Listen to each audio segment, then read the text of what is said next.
আসসালামু আলাইকুম, স্বাগত জানাচ্ছি আরটিভির মধ্যাহ্নের সংবাদে। আপনাদের সঙ্গে রয়েছি আমি মারফি রহমান।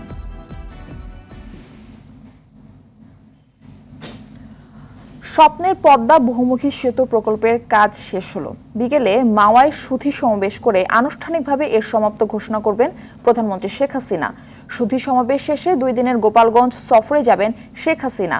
6 জুলাই টুঙ্গিপাড়া জিটি সরকারি প্রাথমিক বিদ্যালয় বঙ্গবন্ধু কর্নারের উদ্বোধন করবেন। প্রধানমন্ত্রী শেখ হাসিনার এ সফর ঘিরে জেলা জুড়ে নিরাপত্তা ব্যবস্থা জোরদার করা হয়েছে। কাল বিকেলে সড়ক পথে টুঙ্গিপাড়া থেকে ঢাকায় ফেরার কথা রয়েছে প্রধানমন্ত্রী শেখ হাসিনার।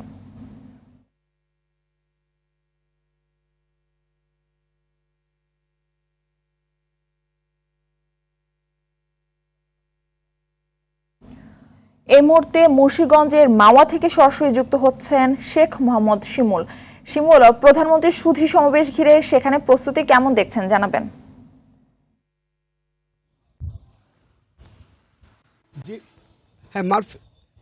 মারফি, আমরা এখন দাঁড়িয়ে আছি পদ্মা সেতুর প্রকল্পের যে সমাপনী সুধী সমাবেশের যে ভেন্যুটি রয়েছে সেই ভেন্যুর একেবারে সামনেই দাঁড়িয়ে আছি।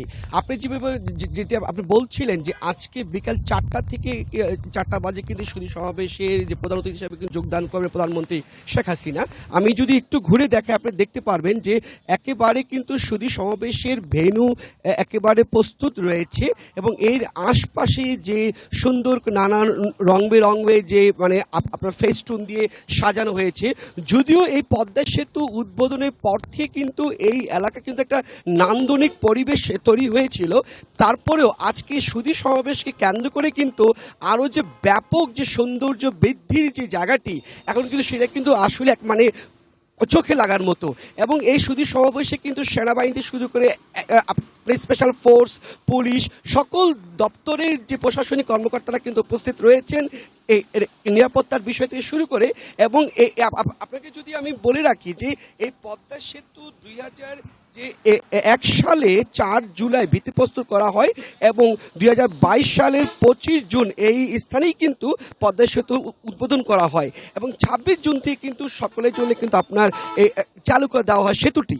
এবং গত 2 বছরে এর উপর দিয়ে প্রায় 1,27,00,000 যানবাহন কিন্তু পারাপার হয় এবং বর্তমানে গত 29 জুন পর্যন্ত আপনার এই পদ্মা সেতু দিয়ে রাজস্ব আয় হয়েছে 1,661 কোটি টাকা এবং প্রতিদিন গড়ে 19,000 যানবাহন কিন্তু আপনার চলাচল করে।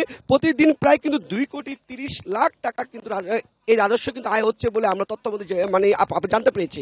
তো বলে রাখি যে আপনার এই সুধী সমাবেশে আয়োজনকে ঘিরে কিন্তু এখানে কিন্তু একটি আনন্দঘন পরিবেশ চলছে। 4টার দিকেই কিন্তু আপনার সুধী সমাবেশের মানে কাজ শুরু হবে। যে এই হচ্ছে আমাদের সর্বশেষ সংবাদ। মারফি, ধন্যবাদ আপনাকে। চলে যাচ্ছি পরবর্তী সংবাদে। দিনাজপুরে সড়ক দুর্ঘটনায় শিশুসহ 6 জন নিহত হয়েছেন। এ সময় আহত হয়েছেন আরও 26 জন। ভোরে দিনাজপুর গোবিন্দগঞ্জ আঞ্চলিক সড়কের চকরামপুরে নাবিল পরিবহন নামের একটি বাস ও আম বোঝাই ট্রাকের মুখোমুখি সংঘর্ষ হয়। এতে ঘটনাস্থলে ট্রাকের চালক হাসি ও নাবিল কোচের হেলপার নিহত হয়।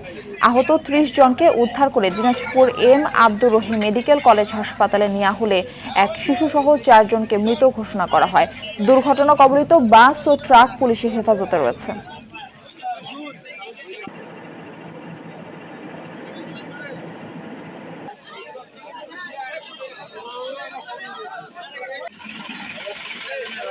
নাবিল পরিবহন গাড়ি ঢাকা থেকে আসতেছিল রানীশঙ্কর গাড়ি। আপনার এখান থেকে আম বোঝাই ট্রাক যাচ্ছিল। তো এই আম বোঝাই ট্রাক পাঁচবাড়িতে আগে একটা ভ্যানালাকে মারে।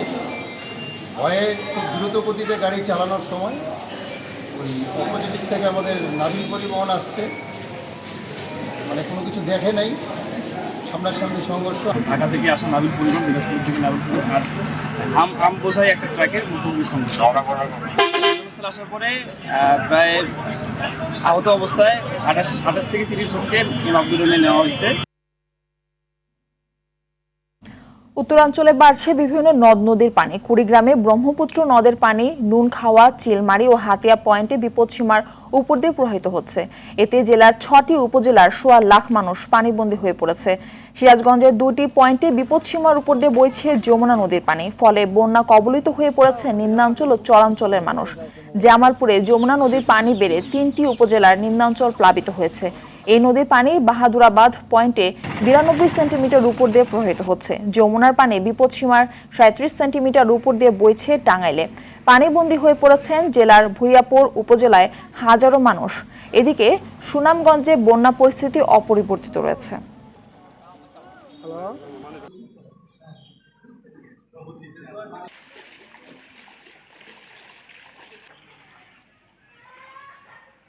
দক্ষিণ ডাঙ্গারগড়, পশ্চিম ডাঙ্গারগড় ব্যাপক পানি।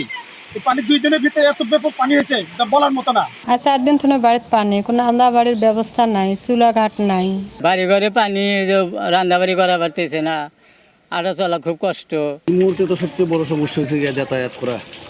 বাচ্চা কাচ্চা স্কুলে যেতে পারে না ঠিক মতো। বেড়াটেরা মানে মাটির ঘর আছে, কিছু তো বাইন্দা ফুটে এখন মানে এইখানের মাঝে এরা বসবাস করতে পাইতেও পারছে না। খালি বলি কোনটা পাইছি না, কোনটাই দিছে না। আর এই পানির মাঝে পূর্ণ করো আমরা পাইছে। আমরা খুব কষ্টের মাঝে আছি। আমরা বাড়ি কোথাও পানি উঠিয়া এমন অবস্থা, যোগাযোগের কোনো ব্যবস্থা নাই।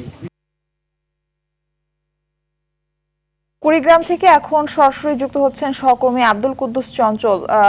কুদ্দুস, বন্যা পরিস্থিতির অবনতিতে সাধারণ মানুষের দুর্ভোগ কমাতে কি ধরনের পদক্ষেপ দেখছেন এবং বন্যাতরা কি বলছেন জানাবেন।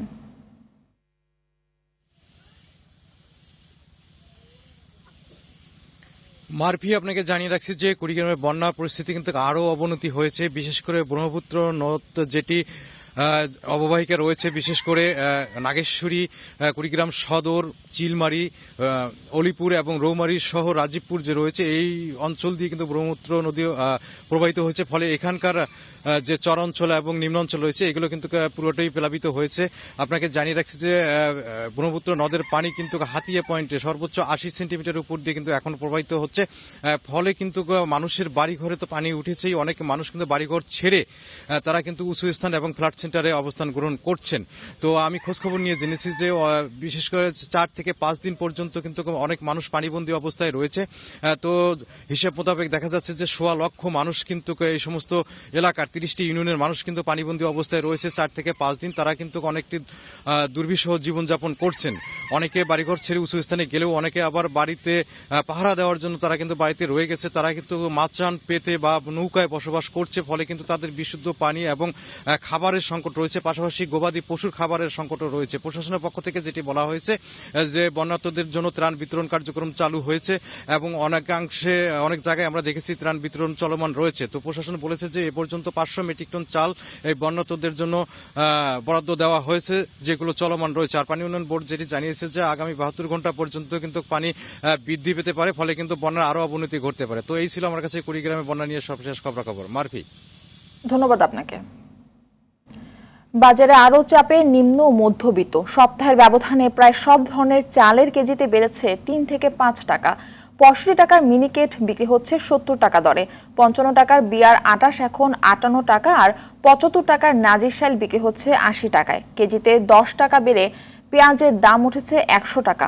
5 টাকা বেড়ে আলু বিক্রি হচ্ছে 65 টাকা।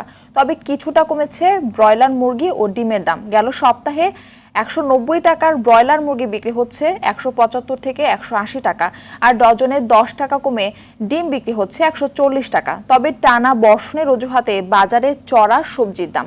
কেজিতে 100 টাকা বেড়ে মরিচের দাম উঠেছে 300 টাকা। 80 টাকার বেগুন বিক্রি হচ্ছে 120 টাকায়। 75 টাকা। 1700-1800 ছিল 1 কেজি 300-400 গ্রাম মাছ, এখন 2000-এর উপরে। সব মাছের থেকে কেজিতে 100 টাকা বাড়তি, যেটা ছিল 900 টাকা সেটা 1000 টাকা।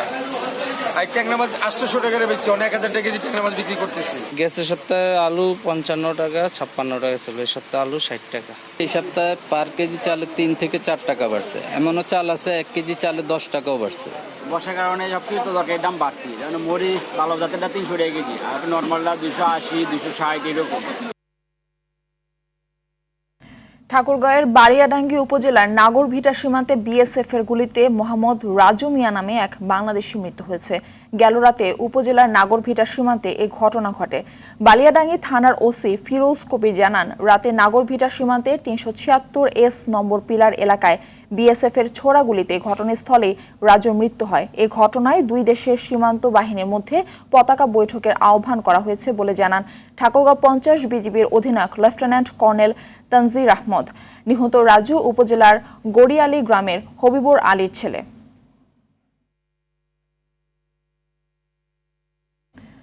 এবার যুক্তরাজ্যের নির্বাচন প্রসঙ্গ। যুক্তরাজ্যের সাধারণ নির্বাচনে ভোট গণনা শেষ হওয়ার আগে নিরঙ্কুশ জয় পেয়েছে কিয়ার স্টারমারের নেতৃত্বাধীন লেবার পার্টি। এর মধ্যেই অবসান ঘটতে চলেছে ঋষি সুনাকের নেতৃত্বাধীন কনজারভেটিভ পার্টির টানা 14 বছরের শাসন। দীর্ঘদিন পর ক্ষমতায় আসার সুযোগ পাওয়ায় দেশ জুড়ে উচ্ছ্বসিত লেবার পার্টি নেতা ও সমর্থকরা। এদিকে নিজের আসনে জয় পেলেও দলের ভরাডুবির জন্য দায় স্বীকার করেছেন কনজারভেটিভ পার্টির নেতা ঋষি সুনাক। লেবার পার্টির কাছে পরাজয় মেনে নিয়েছেন তিনি। দলটির ভূমিধ্বস জয়ে কিয়ার স্টারমারকে অভিনন্দনও জানিয়েছেন সুনাক। বাংলাদেশি বংশোদ্ভূত 4 জন প্রার্থীও জয়ী হয়েছেন। তারা হলেন বঙ্গবন্ধুর নাতনি টিউলিপ সিদ্দিক, রুশনারা আলী, রূপা হক এবং আফসানা বেগম। তারা সবাই লেবার পার্টির প্রার্থী ছিলেন।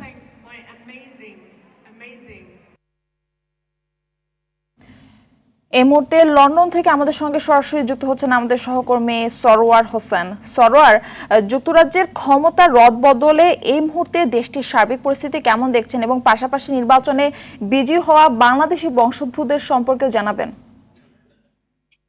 ধন্যবাদ মাধবী। যেমনটা আপনি বলছিলেন, যুক্তরাজ্যের ইতিহাসে 58তম সাধারণ নির্বাচন অনুষ্ঠিত হয়েছে এবং 58তম প্রধানমন্ত্রী হিসেবে কয়েক ঘন্টার মধ্যেই দায়িত্ব নেবেন labour leader sir Keir Starmer. তাদের এই ঐতিহাসিক ভূমিধ্বস জয় হয়েছে।